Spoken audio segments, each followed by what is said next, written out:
Good morning, everyone, and thank you for joining us for Coffee with a County Forester. We've had great fun with this series as we've moved through all over the weeks with this home learning opportunity and having discussions with all of our county foresters here throughout Vermont. Today we have Emily Potter with us. Emily is the new Lamoille County Forester, so we welcome you to that position, Emily. I will say that Emily is on a satellite hookup, and so there's a little bit of a delay, so if I step on her talking, I apologize in advance.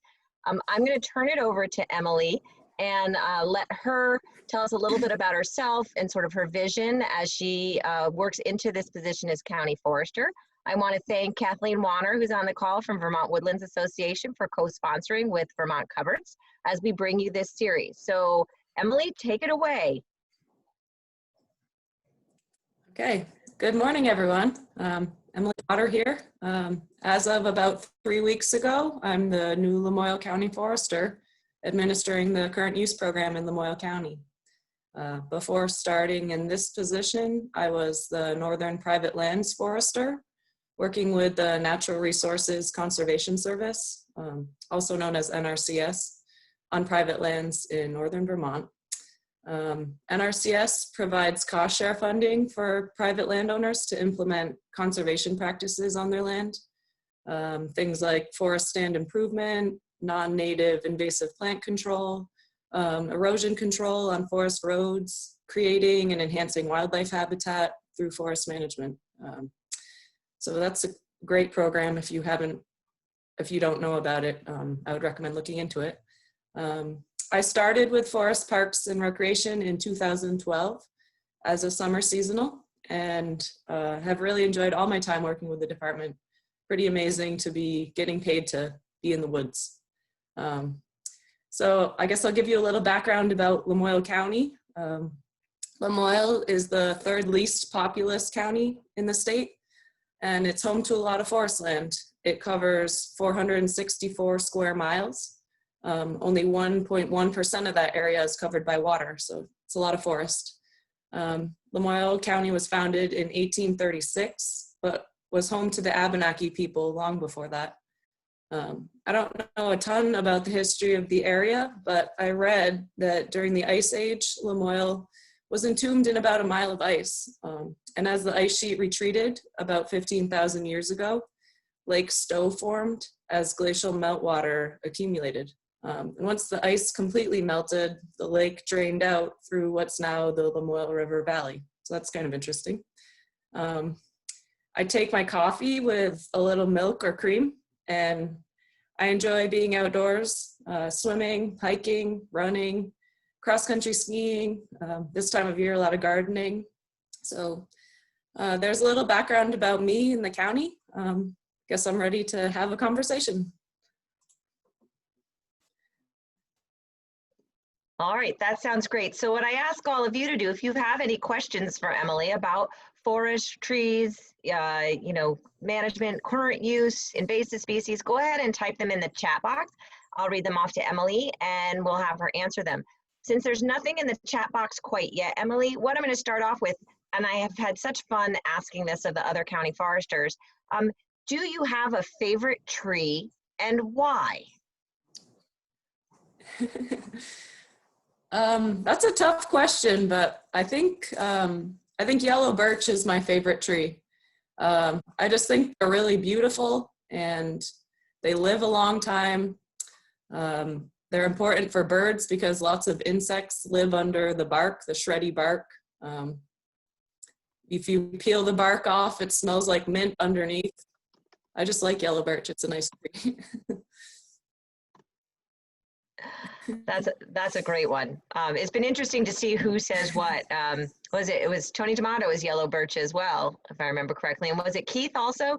No, Keith was is he yellow birch? I don't know. There were a couple, and we were surprised by that one, actually. It's been a fun one to hear about. Let me ask you a question. Yeah. What do you see as one of the greatest opportunities for our forests right now? We often talk about problems and issues, and we'll get to those, but I like to think of opportunities. Right. I think we have a great opportunity to get more people engaged with our forests. I know there are a lot of people out there that don't even know the trees in their backyard. And there's so much to learn from the woods. I think it's humbling, honestly. So I think the more we can get people involved with the forest, the better we'll all be. Getting people connected to the earth, especially as the climate is changing, it's going to be important. Great, thanks. I'm going to ask, Jeff had a question and he said it's a bit complicated and asked if he could ask it. So Jeff, if you would unmute and then I'll let you ask the question yourself. Okay, thank you, Lisa. And thank you, Emily, for doing this. Lisa and Kathleen, I've really enjoyed these talks. I suspect as summer comes on stronger, you might get fewer participants. But I would hope that, it's one of the benefits of this whole Corona time, I think, is that I don't think all of us would have done this. Oops. I don't think all of us would have done this otherwise, and it's been a lot of information. And Emily, I think, one of the interesting things about this whole program is, I'm one of those people who don't know most of the trees in my backyard, but I am learning, and I'm finding it tremendously interesting, trying to understand better where I live. So one of my issues is invasives. I have learned how to identify buckthorn quite well. Buckthorn and honeysuckle, I've learned very well how to, and I've learned that it's easy for me to learn that because I've got a lot of it, like a lot of it. This past spring, back in February, I cut about 100 buckthorn trees on my back 20 acres, so just scratching the surface. And I stump treated them, and I haven't gone back up to check and see how well that's done, but I'm hopeful on that, and I think that's probably going to be my best strategy, is to stump treat buckthorn and some of my larger honeysuckle. But I've been reluctant since February. I've been reluctant to go and do that again because it's my understanding that the sap is rising rather than going back down to the roots. So it can drive the Roundup out of rather than suck it down to the roots. And so I've been waiting to go back up and cut some more. There's a fellow around here on Front Porch Farm, an old timer, who has a passion for cutting buckthorn around Lake Iroquois in Heinsberg. It's more or less in the neighborhood. We have a lot of buckthorn around here, as you may as well. I don't know. And what he recommended on Front Porch Farm just this week was going out now, cutting the buckthorn, at 2 or 3 feet height, to get it, cut the ones that are flowering so that they don't produce fruit this year, and then come back in the fall, and cut another, 6 inches or a foot off, and you can stump treat it then.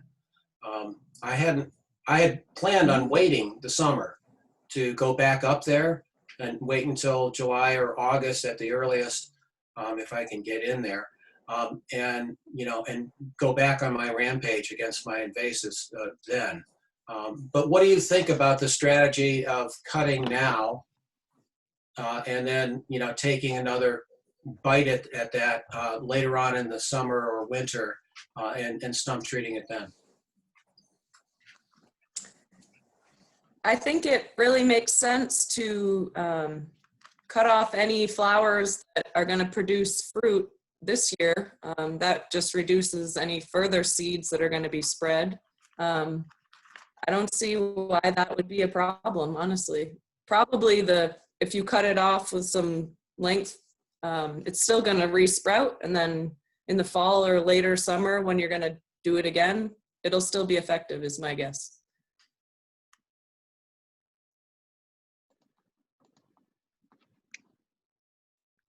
Yeah, that sounds great. It's almost like pruning apple trees. When I've been out in the forest with Chris Olson, looking at apple trees, the best time to do and prune apple trees in terms of what's going on with the tree, I've always been read, you know, February, March up here, and Chris's response is whenever the saw's in your hand. So if you have the opportunity and the time to do both treatments, it's not necessarily a bad thing. So that's kind of an interesting take on it. Thanks for bringing that forward, Jeff. I think his point is that the buckthorn is flowering right now, so it's easier to identify. Mm-hmm. Mm-hmm. Another trick too for people is to, when they see these trees flowering or these invasive flowering near their honeysuckle, and that's when they can recognize them, is to tag them with some flagging tape. I've also heard that, and then go back later and treat it when they have the opportunity to do that. Another strategy I've heard. Mm-hmm. So let's see, we've got a question here in the chat box. This is from Ron and Chris Millard. 2 years ago, Emily, you walked their forest in Hancock Mountain Farm to confirm the anti-erosion contractor work that was acceptable for the USDA NRCS grant. Today, under Vermont current use, their forester proposed a commercial timber harvest this year. They're hesitant as the markets are down and US tariffs are also reducing export, as are the Canadian mill prices. What's your advice with this? That's a good question. Have you had a conversation with your forester about it? Maybe he has an idea of a market.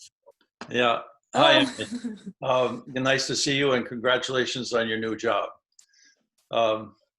Yeah, we've had a conversation with Alan Thompson out of Waterbury Center, who's our forester, and after doing the research that I did following his proposal, I have asked him to go in and do an inventory and mark the trees that he thinks should be harvested, but not to do the harvest this year.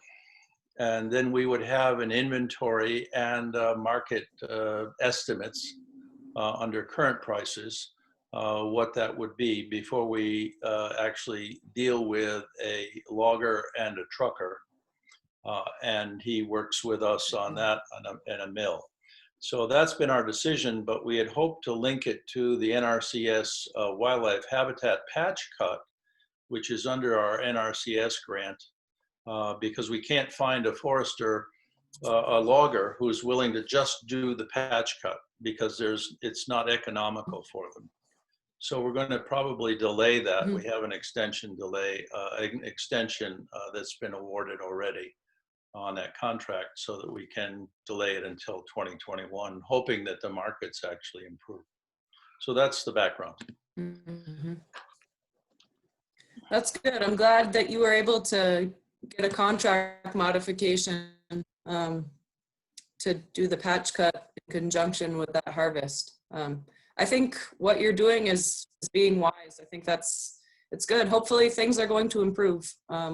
I don't think any of us know what's going to happen, but hopefully we're going up from here. Yeah. I also had a conversation with Chris Olson, who's the county forester in Addison County, where we are. And Chris, of course, wouldn't give me any explicits. He would give me generalities about what I needed to consider and where I might go and that sort of thing, which is okay. So I think he's going to walk the forest with us after Alan's marked the trees and just sort of see what's going on there. Yep. Anyway, I want to thank you for working with us while you were doing that work on the NRCS. Thank you. No, Yeah, Ron, you're welcome. It was great to meet you and to see your woods. Ron, that is an interesting question, and you're certainly not alone. I have been hearing that a lot of landowners are delaying harvests that was scheduled, that there are foresters who are recommending that because the markets are so unpredictable. I'm also hearing that there are loggers who actually are not working because of that. So it's kind of a, you know, if you need a logger, now might be a good time to get one because they don't have the kinds of jobs lined up. but then the markets are really soft. So Right. it's a dilemma all across the state. What's the right way to go? Right, Kathleen. I think that we tried to balance that by the conversation with our forester. And I said, you know, I understand if we do a delay, we are taking money out of the pockets of loggers and truckers. And yet the mill lots are absolutely full. And so that forces the prices down. But then I came back to our forester and I said, but I'm committed to keeping you employed. And if you would do this inventory, that will be, please give me a modified contract and we'll do that. So I understand the economic piece of it. It's complicated. I also asked our forester regarding the ash on our property. And so that was a question about what was his view about harvesting ash. And his view was, we intend to take it all. Leaving the small non-marketable, of course. But I think also that's arguable, whether or not we might have some natural resistant ash in there. And I'm not quite sure how to deal with that. Maybe Emily or someone else has a view of the ash issue. Thank you. Thanks, Ron. Emily, you want to Right. address EAB and management and the idea of resilient forests and lingering ash, those kinds of concepts? Sure. Yeah, I know there's kind of conflicting advice about what landowners should be doing with their ash. And honestly, I don't want to lose ash from our forests. And the only way that we're going to be able to keep ash in our forests is to keep it around now. We can't cut it all down. So I think we know that emerald ash borer goes after stressed trees. So keeping some big healthy trees as a legacy, even if they are killed by emerald ash borer down the road, I think it's worth a try. I know in the Midwest, there was a study done where a high percentage of white ash survived areas where emerald ash borer came through, and the trees actually showed signs of being infested, but had walled off the infestation and were still surviving and were healthy. So I think keeping some big healthy trees is not a bad idea. And then also just managing for the understory conditions that ash thrive in. They need some sunlight. So I think just understanding the way that ash grows best in the forest is important. Knowing that ash is dioecious, meaning male and female are on separate trees. We need to make sure we're keeping a good amount of ash. You know, the idea is to reduce the abundance, but also maintain it as a component of our forests. Great, thanks so much. Can you also address, we have a lot of people who want to get out on their land, especially, that's really seen a heightened increase in that while people have been home. What is the best way to lay out or think about trails on our property and when we're thinking about the forests? Laying out trails? Well, I would say it's important not to make your trails go straight up and down hills just because of erosion concerns. If you can make switchbacks across the slope, maybe avoiding wet areas, if possible, keeping a good distance away from rivers, just to reduce any potential for sediment to reach those waters. Maybe avoiding deer wintering areas, so areas of dense softwood where wildlife might be taking refuge, places where they can hide. That would be my recommendation. Maybe make sure you you have your trail lead to your nice view on your property if you have one. I don't know. Every property is different, but I think just considering having a low impact on the forest is a good way to start. What is the plan for forests and parks in terms of you all being able to get back out on the landscape? Is there anything in the works? What do we, as landowners, when can we expect you can come visit with us? So we currently are permitted to do field work. We ask that if we're going to be meeting with someone, that everyone present wears a mask and obviously stays at least 6 feet apart. But we are conducting field work and just being really careful to make sure we follow the guidelines around COVID-19. So yeah, I've been out a couple days this week actually, which has been nice. It's good to get out of the house. That's great. That's great. What kind of questions have you gotten from these new landowners? Have they changed at all with the idea of COVID? I mean, you know, obviously Ron's did, you know, because the markets are down. But what kind of issues are they bringing up there in Lamoille?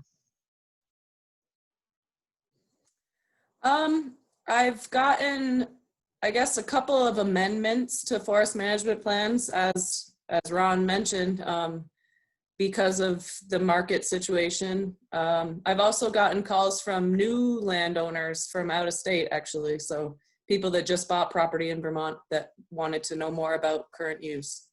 But I haven't gotten a ton of calls yet. I think I'm still kind of easing into it. So that's a good thing. I think I have a lot to learn still. I know that. That's great.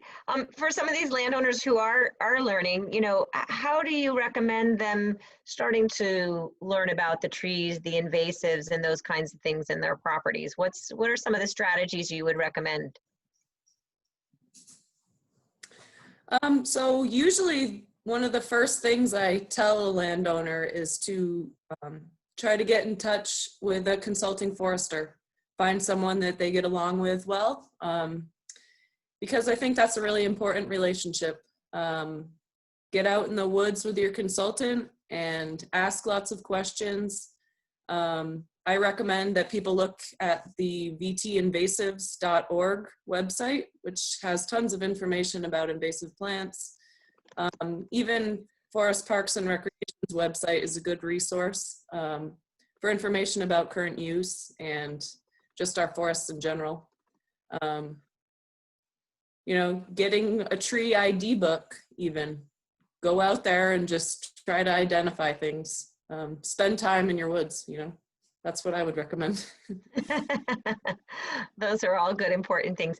Can you tell me about sort of a forest management plan? I know a lot of people get a forest management plan from their consulting forester and then they shelve it, right? They don't really look at it. They don't really think about it until something has to happen.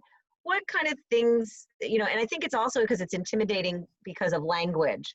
What are some of those things mean? Like if I have a forest management plan and I see AGs and UGs or I see AMPs in them, what are some of those things about?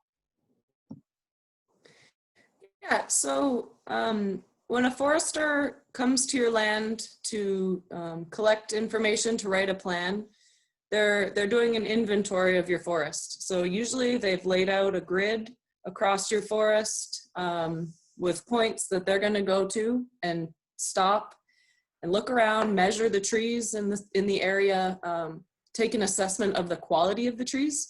So that's what AGs and UGs are. It's acceptable growing stock and unacceptable growing stock. Essentially, it's an assessment of whether the tree is going to be capable of producing a log that could be cut to be made into lumber in the future. And not all unacceptable growing stock, it doesn't mean that it needs to be taken out of your forest. Snags, standing dead trees are really important for wildlife. So, you know, there are, yeah, I don't know what I'm trying to say about that, but yeah. Emily, It's I think Lisa that is a really great tool. talk about AMPs. What are AMPs? Okay, yep. The acceptable management practices for protecting water quality in Vermont. Kind of like I mentioned, it's all about keeping your forest roads from eroding. So having water bars at frequent intervals where water runs down the trail and then it hits a water bar and it diverts off into the forest to just drain through the leaf litter, rather than carrying sediment down to our water bodies or streams and rivers. If you're a landowner in current use, you're required to have your forest trails up to the AMP standards. So you're required to have water bars on all your trails. Yeah, I always find it's interesting with water, and I love this. Keith Thompson is the first one I heard it from, and I'm sure it's been around longer, but was that you really just, when you're thinking about your trails, when you're thinking about water in your woods, you want to make sure you're slowing it and spreading it and sinking it so that it doesn't provide erosion or detriment to your trails or your woods. So thinking about that water quality is really important. I put a link to the AMPs in the chat box for those who want to take a look at them. They are online. Can I jump Let's see. in here and ask a question? Please. Yeah, so Emily, you mentioned visiting with new landowners. And I know you haven't been long in your job, but I'm curious if there are any trends you're seeing in forest blocks. Are properties being sold intact, or are you seeing some parcelization of forest land? I'm a little worried about that, knowing that markets are low, that there are not as many ways for forest landowners to generate the revenue they need today to keep the forest intact. And I'm kind of trying to keep an eye on trends in fragmentation of the forest because of that. So the new landowners that I've spoken to, I think they bought the entire parcel from the person that owned it previously. But I am also concerned about that, especially as more people are coming to Vermont and with our economic situation right now. So I think current use is going to be really important going forward, allowing people to keep their forests in entire, instead of having to subdivide. Yeah, that's a good thing to be watching for sure. Mm-hmm. It's definitely a concern as there's more and more pressure from down country, people who want to come here, live here. Right. Yeah. So Emily, Tim wants to know, we were talking about forest management plans, and he's wondering, have they evolved over time to take climate change into account? Or is that something that's starting to happen as more people are, as plans are being renewed now in this thought of climate change? And what kind of things are being reflected in them? I have noticed more language about climate change, just things like encouraging species diversity in our forests to make sure that they're resilient to climate change. Making sure people know they need to be on the lookout for invasive plants. As things get warmer, plants are going to be moving further up from southern states. It's going to take a long time, but we're already seeing it. So I just see a lot of language about trying to make our forests resilient.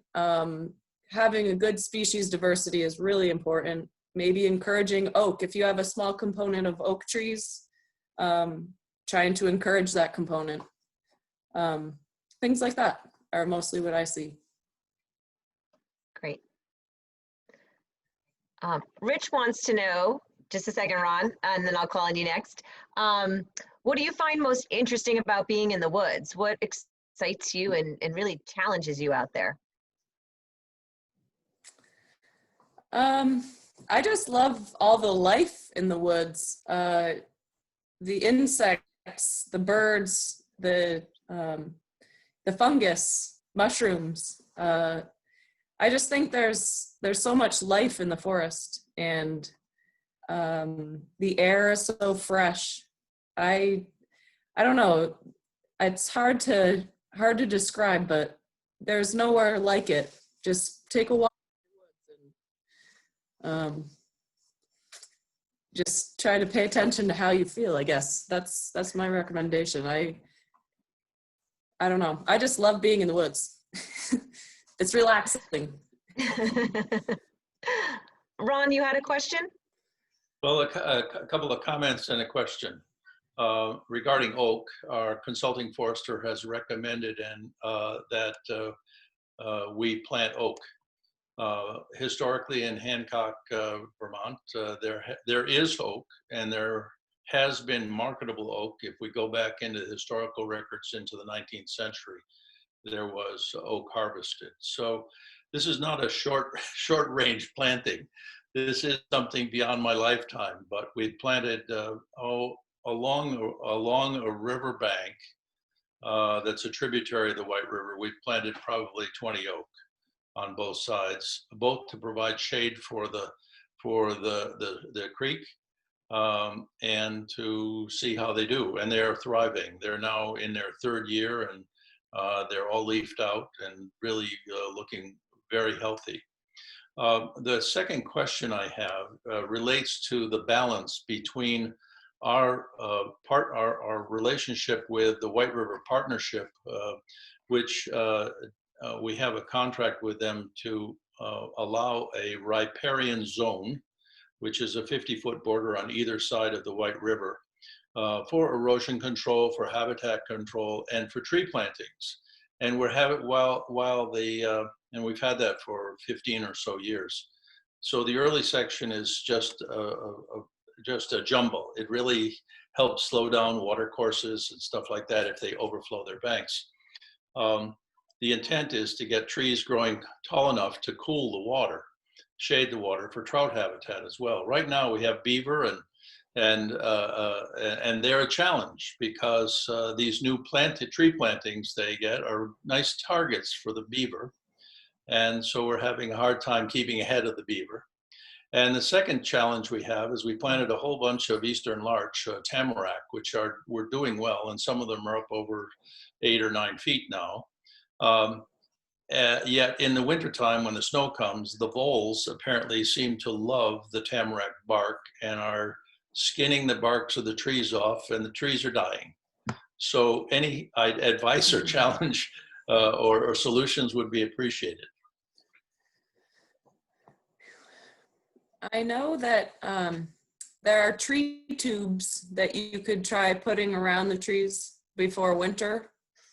I honestly haven't tried using them myself, but I know when NRCS pays for plantings, a lot of times the payment will include money for those protective tubes. So that could be an option. Yeah, I don't know. That's a tough one. When they're under the snow, I mean, I don't know how else you could stop them other than tree tubes. All righty. Alicia wants to know, do you have advice on working with neighbors who have different goals? They actually share trails and woods with their neighbors, and they're interested in recreation and clearing the land, whereas the neighbors are. And they're more interested in managing for wildlife and firewood and keeping things natural. You know, how do you encounter that a lot? And how would you advise that they work together and or come up with a reasonable set of goals? Yeah, that's a good question.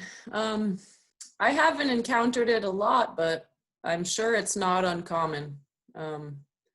And I would just maybe recommend getting together with your neighbors and talking about it, maybe taking a walk in your woods and trying to find places where you can agree where recreation would be okay with both of you. Maybe they could lay out their trails in a way that led right to where you wanted to cut some firewood or something like that. I think it's about relationships. I don't know. That's a tough one. Neighborly relations. It's always interesting. I always say too, it's no different with neighbors than when you take a couple of foresters into the woods, right? You're going to get a couple different recommendations on how to treat an area, and so it is coming to that consensus of what is acceptable to the group. So there is some of that back and forth and understanding and sharing of information, which is really important, I think. Visiting maybe together, hiking somewhere together that has what you're hoping to achieve, and sharing like why this is really good, and how to incorporate some of what they want as well. That middle ground often comes into play. Let's see, nothing else in the chat box at the moment, so you all type in the chat box for me. I want to ask a little bit about protecting yourself from ticks in the woods. So, we head out in the woods. I was hiking yesterday. The dog had a tick on him. What do you do to protect yourself from ticks in the woods? Because, obviously we still all want to go out in the woods. I want people out there. So how can they feel that they're doing their best to avoid some of the problems that are caused? Right. So one good technique is to wear light colored pants that you can see the dark colored ticks on easily. Also finding either DEET, deep woods off even helps to repel ticks. Permethrin is another chemical that you can treat your clothing. You soak your clothing with it and then let it dry, and then you can wear it. And the ticks essentially just fall off when they get on that treated clothing. I find that just checking yourself often while you're in the woods is really important. If you walk through low brush, stop and take a look at your legs, and often you'll find ticks down near your knees. That is kind of my best protection against ticks, is checking often. And then when you get home, take your clothes off and check yourself, and maybe even take a shower depending on how infested of an area you were in. But yeah, I can only imagine it's going to keep getting worse. So we're going to have to learn to live with ticks and be aware. Yeah, I think that be aware is a great way to end that thought. Just be aware of what you've gone through and checking each other. So that's great. Thanks. Wanted to see if you would discuss a little bit about the use of patch cuts and size of those, and how they encourage regeneration and are beneficial for wildlife potentially. Sure. So patch cutting, it's a good technique to create early successional habitat. So to reset the clock and get those species that would first be colonizing an old field that was abandoned, for example. And the wildlife biologists have determined that 2 acres is about the minimum size that is beneficial for species that depend on those types of habitats. Up to about 5 acres is great. And there are different techniques for creating those patch cuts. I've seen some landowners use a machine called the Brontosaurus, which has a grinding head. It just essentially comes onto the tree and grinds it down, and it's wood chips on the ground after that. I've also seen landowners have someone come in with a chainsaw and just drop everything, and that makes a huge mess, kind of, but messy is good for wildlife. So logs all over the ground. Preferably we leave at least 4 snags, standing dead trees per acre, for perch sites for wildlife. Those trees are going to fall and contribute to the soil over time. And I think that it depends on what the landowner is willing to do, I guess. Dropping all the trees with the chainsaw and leaving them there, you're probably not going to walk through that area again for quite a while. If you use a Brontosaurus, it might be more conducive to you walking through the area. But yeah, those are the 2 techniques that I've seen. And honestly, I think they both end up having the same results as far as the regeneration response. So I have some pictures of each that I could show you if you were interested in seeing them. We could do a screen share if you like. Oh, I would But have to find it. I don't have them so that's right for a off, but- future coffee. I like that idea. That's great. We always need future ideas. Yeah. Yeah. Let me, Maggie wants to know if you have any books that you would recommend. Books. Well, I guess it depends on what you're interested in. I really think that the Sibley Guide to Birds, Field Guide to Birds in Eastern North America is a great book. I like birding, and if you're interested in learning more about all the amazing warblers we have here in the summer, that's a great resource. Other books, I mean, I can't think of any off the top of my head that are related, I guess. Newcomb's Wildflower Guide, that's a great one for this time of year too. Go out and identify our spring ephemerals. Those are some great ID books for sure. Some forestry related books that are good for landowners that we often suggest with Vermont Coverts is More Than a Woodlot. We would also suggest Reading the Forested Landscape by Tom Wessels. I would also suggest Sand County Almanac by Aldo Leopold, and I talk about having, you know, a land ethic and caring about not just the land, but the soils, the wildlife, all those pieces become part of the land ethic. For those of you that are Coverts cooperators, we read you the land ethic and give you a copy of Sand County Almanac at the end of your training, so you know what I'm talking about. But it's always good to go back and read that one. Other ID books, Bark is a great one for learning tree bark. So there, and then they lead you to more and more great places to start. Forest Trees of Vermont, written by Trevor Evans, who is a landowner and tree farmer in Newport, is also a good tree ID book. And just for entertainment, Bill Torrey is a retired logger who spent his life in the woods, and he's a storyteller. And he's got a couple of books that are just entertaining. So depends on what you're interested in. Another good one is Woods Wise, which is by the Commissioner of Forestry, Mike Snyder. That's another good one that I would suggest. So, and if anybody else has some suggestions, go ahead and type them in the chat box, because I think that one of the things that's so beneficial is the people that are on these calls and your own resources and in your own journeys as a landowner and what you've found interesting and useful. So, you know, feel free to type them in the chat box so we can learn from you. That would be great. Harris also noted about patch cuts, where you can also just take the sell the timber and take the timber out, and that makes the ground more accessible.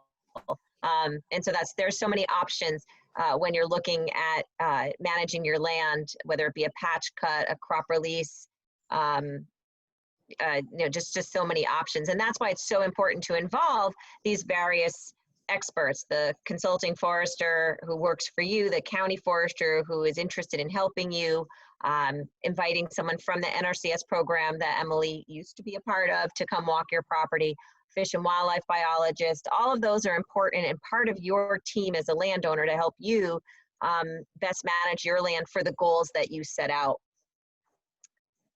Let's see. Emily, could you share a little bit more about what you see as the biggest challenges for Lamoille County right now? You know, I think, you know, invasives are really, really important. Like I always think used to be south of 10 years ago when I started talking about invasives, and obviously they've creeped up and up and up and up, you know, following often our highways and those kinds of things.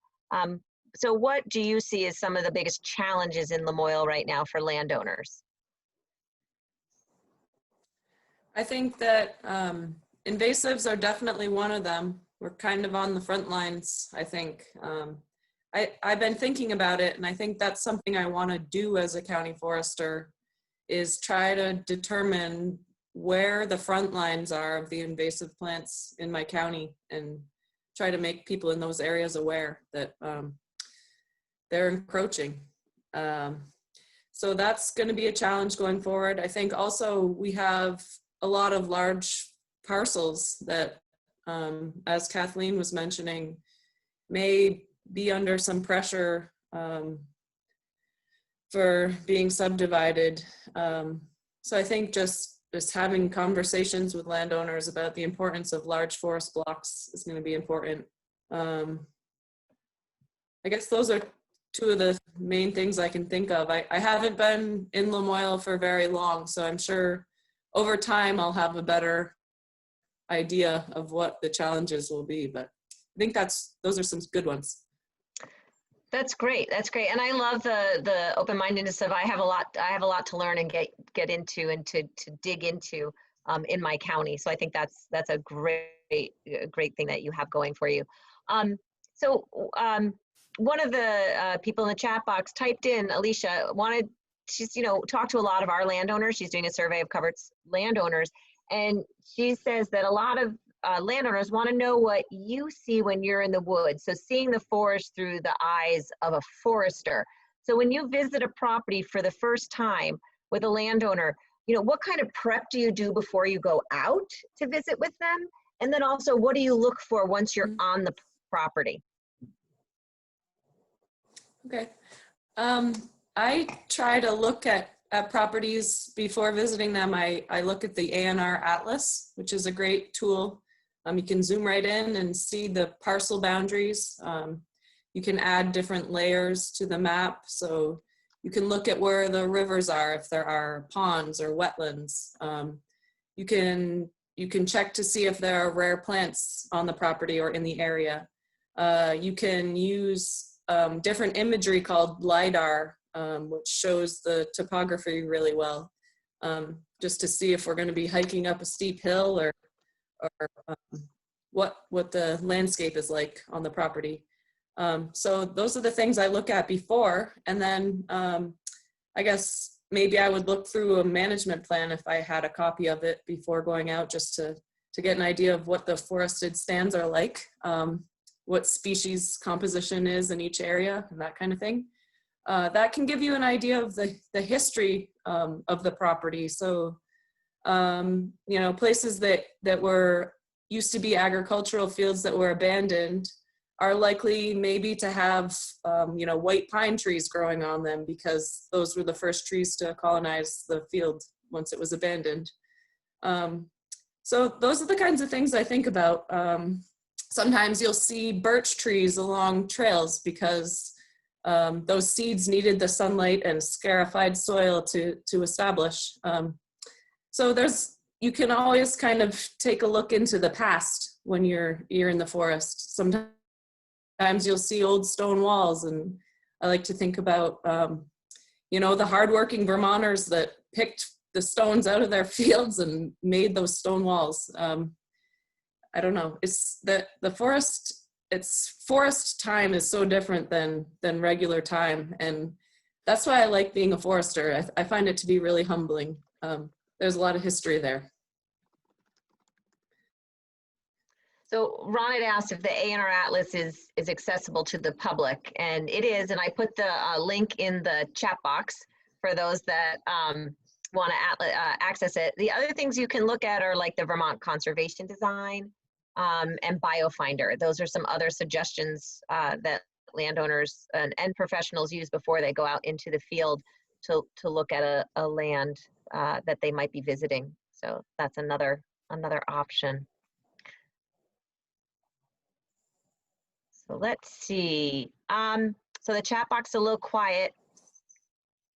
So I'm going to ask you a question about timber theft. So we have a landowner that has had some encroachment onto his property from a logging job that is occurring on a neighbor's property, and he's finding very little support in trying to follow up with timber theft. So can you give us your thoughts on how to avoid it, and also maybe on if it does happen to you, what are some of the steps a landowner should take?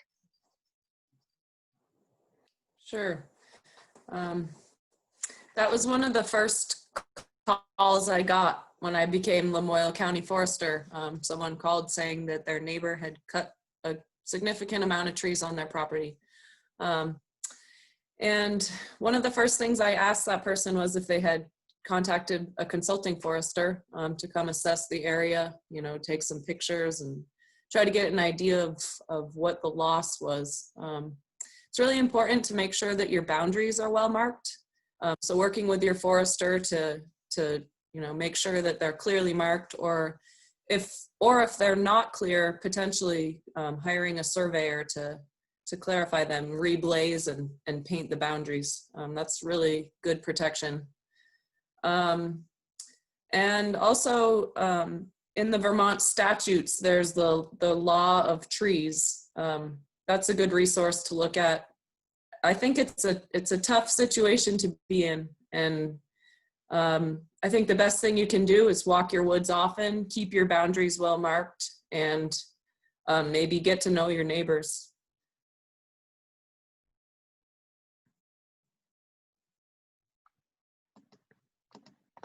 Great, thanks. So let me ask a little bit about a timber sale. If I wanted to instigate a timber sale as a, you know, and I know that you talked about consulting foresters, and I work with a consulting forester, but what are my responsibilities as a landowner with a timber sale? What should I watch for? What should I think about if I'm looking at doing a timber sale? So before you do a timber sale, you definitely want to make sure you have a consulting forester. Make sure you have a contract between the consulting forester and the logger and yourself, so you know exactly what the payments are going to be like, how it's all going to work. I think that's really important. Maybe walking the area with your forester before the cutting begins to make sure that you understand what your forest is going to look like. I think a lot of times people are surprised. Things can look a little messy, but over time, you know, the tops break down, and it's tough. It's not as tidy when things aren't on the stump anymore. So just making sure you know what to expect. I think that's really important. Having a consultant involved, and yeah, maybe trying to visit if you know of other landowners that have done some timber sales, walking those areas so that you know what to expect. Those are the things I recommend. Our department has a great resource. It's called Cut with Confidence, and there are a bunch of little booklets that provide information to landowners that are preparing to have a timber harvest on their property. And those are a free resource that I could send to you if you wanted me to, so let me know. That's great. So I'll put Emily's email in the chat box. We also have them at Coverts. Most of the recent cooperators got those since they've been printed, as well as at our annual meeting, but you can also get them from us or your local county forester. If Emily doesn't happen to be your county forester, although she'd be happy to send it to you, you can also create that relationship with your county forester and then request it from them as well. Let's see. Tim wanted to ask a little bit more about oak. If we go back to that climate change conversation, and you mentioned, you know, planting oak might be a good thing. He's like, he thinks oak is great, but other than it's a beautiful historic tree, why should he plant it? What's the good reason for planting oak? Right. So oak is likely to be expanding its range north as the climate warms. So it will be well adapted to our ecosystem here. It's also a really valuable tree for wildlife. Those acorns are really high in protein, and so important for wildlife in the forest. And also oak is a high value species as far as timber goes. So it's going to be a good option in Vermont going forward, and hopefully we can avoid any of the oak diseases that are farther south. But yeah, it's it's a high value tree for wildlife and for timber. So that's kind of, I think, why we recommend it as it expands its range north. Great, thanks. He's also wondering if you know who is the forester that oversees the Calvin Coolidge State Forest. Do you know which forester would oversee that?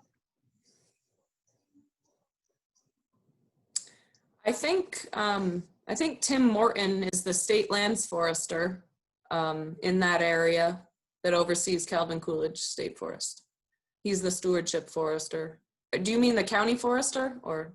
I think he's looking for the state lands forester, who it would be that actually oversaw that one. Yeah. So it was just a quick question. Yeah, Tim Morton. Great, thank you. So Ron wanted to know, when you're talking about oak, we're going to go back to oak for just a second as we look at wrapping up almost. Red oak versus white oak or other oak varieties, what might be best for Vermont? Well, we have both red and white oak here already. And right, we have other oak varieties here too. I think it just depends on the site. And white oak is also very valuable for wildlife. I guess the acorn is actually preferred by deer over red oak. So I think they're both good options, as well as the other oaks. I think it's just important to understand the site conditions and then, you know, plant the right species for the site.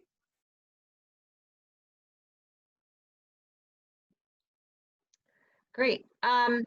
Jeff had a question when we were talking about the acorns, and he heard that it might encourage mice populations, which could exacerbate Lyme disease. And Eddie, have you heard anything about that? I kind of wrote in the box that I hadn't heard anything about that. I've heard more about the tick barberry mice relationship, but I haven't heard anything about oak acorns and mice. Has anyone else?